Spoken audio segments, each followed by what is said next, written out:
کہ برق کو بدلتے ہوئے کتاب کے غفلت اتنی سی بھی بڑھتی ہو کہ اس سے ہلکی سی آواز نکل آ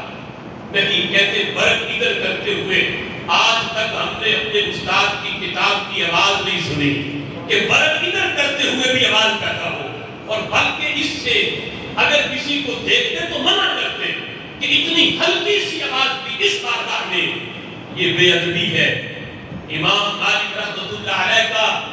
یہ فتویٰ اور یہ کردار بھی سامنے رکھو، اور چند دن پہلے مدینہ شریف کے اندر عین حضور کے روزہ مبارک کے سامنے جو صورتحال بنی اسے بھی سامنے رکھو۔ قطع نظر کہ ہم کس پارٹی سے ہمارا تعلق ہے، اس سے قطع نظر بحیثیت مسلمان سوچو کہ کیا وہ مقدس جگہ بھی، یعنی وہ بھی سیاست سے پاک نہ رہی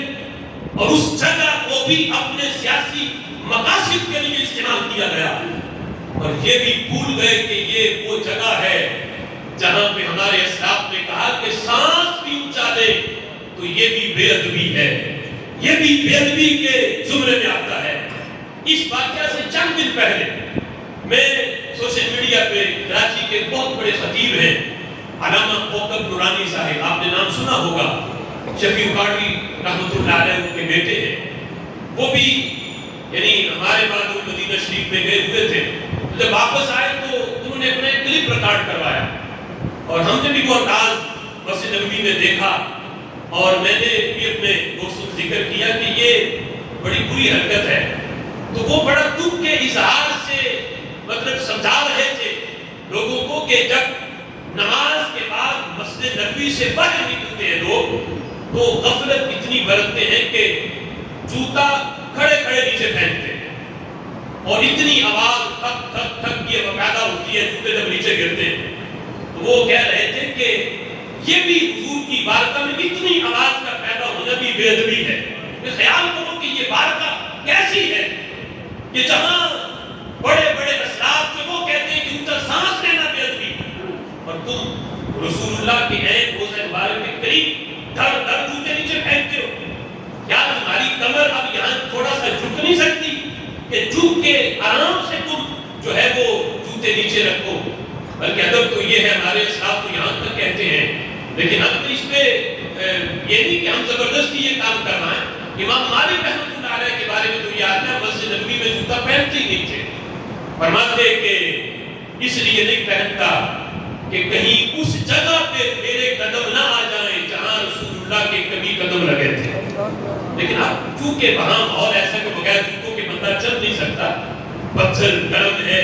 یعنی اس طرح کی صورتحال ہے، ادب والے آج بھی یعنی اس انداز میں وہاں پہ چلتے ہیں، لیکن یہ ہے کہ جو ہم کر سکتے ہیں ہماری اختیار میں ہے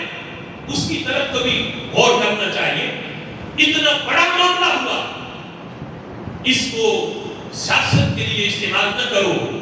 بحیثیت امتی، بحیثیت مسلمان اس کو دیکھو، کسی جماعت کے ساتھ تعلق کی بنا پہ اگر اب بھی اس معاملے کی حمایت کرو کہ جو کچھ ہوا ٹھیک ہے کہ وہ تھے ہی غلط، اتنی بابرکت جگہ پہ بھی ان کے خلاف نعرے لگے، بڑا اچھا ہوا۔ آج جو اس معاملے کی حمایت کرے اسے پھر اپنے ایمان کی فکر کرنی چاہیے۔ اللہ کا تو قرآن کہتا ہے اے ایمان والو میرے نبی کی بارگاہ میں اپنی آواز بھی اونچی نہ کرو، اگر اونچی ہوئی تو تمہارے اعمال ضائع ہو جائیں گے، اور پھر پتہ یہ کہ تمہیں پتہ بھی نہیں چلے گا، تم سمجھ رہے ہوگے ہمارا بڑا مقام ہے، ہماری بڑی حیثیت ہے، اور اللہ تمہیں پتہ بھی نہیں لگنے دے گا، تمہارے نامہ اعمال میں ایک نیکی بھی باقی نہیں رہے گی۔ اس لیے کہ سب سے بڑا عمل یہ ادب ہے۔ نبی پاک علیہ الصلوۃ والسلام کی بارگاہ میں اگرچہ کسی سے کتنا بھی اختلاف کیوں نہ ہو، لیکن وہاں جو مقام اور مرتبہ ہے اس جگہ کا اس کو پیش نظر رکھنا ضروری ہے۔ حضرت فاروق اعظم رضی اللہ تعالیٰ عنہ کا زمانہ تھا تو آپ نے دیکھا مسجد نبوی میں ایک بندہ اپنی آواز اونچی کر رہا ہے، حضرت عمر نے اس کو آواز دے کے نہیں بلایا، کینکری پکڑ کے اس کی طرف پھینکی، جب وہ متوجہ ہوا تو اشارے سے بلایا اور فرمایا کہ تمہیں پتہ نہیں یہ بارگاہ کون سی ہے، تم یہاں اپنی آواز اونچی کر رہے ہو؟ اس نے بتایا کہ فرمایا آئے کہاں سے ہو؟ اس نے کہا کہ میں مدینہ شریف کا نہیں باہر سے آیا ہوں، فرمایا اگر تم مدینہ شریف کے ہوتے تو میں تمہیں کوڑے لگاتا، صرف اس وجہ سے جانے دے رہا ہوں کہ ہو سکتا ہے تم نے بارگاہ رسالت کے آداب نہ سیکھے ہو،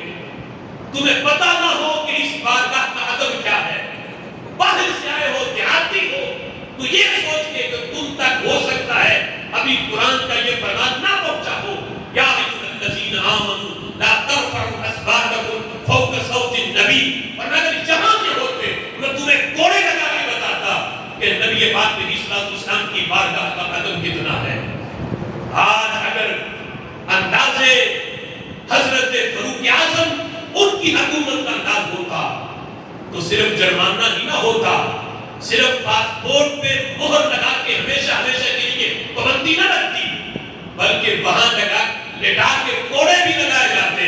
اور پھر بتایا جاتا کہ یہ وہ جگہ ہے جس کو سیاست کے طور پہ استعمال نہیں کیا جاتا، کوئی بھی ہو،